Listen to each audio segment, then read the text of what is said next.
So ayun guys, kanina kasi guys, pumunta ako sa LTO para magpa-change, magpapa-change or magpapa-transfer ako ng ownership ng brum-brum natin. Tapos kumuha ako ng insurance, and of course yung nagpapanotarin na rin ako ng deed of sale para sa preparation ng pag-transfer ng ownership, ganon.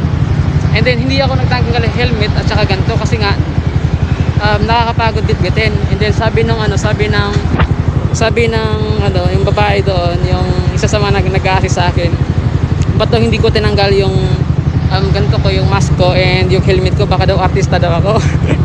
Baka daw mamaya daw ako daw si Aldin, yung sinabi sa akin, or di naman kaya si Piolo Pascual. Nag-base siya sa kamay natin. So kanina kasi tinanggal ko yung gloves na yan, so nag-base siya sa kamay natin, so maputi daw.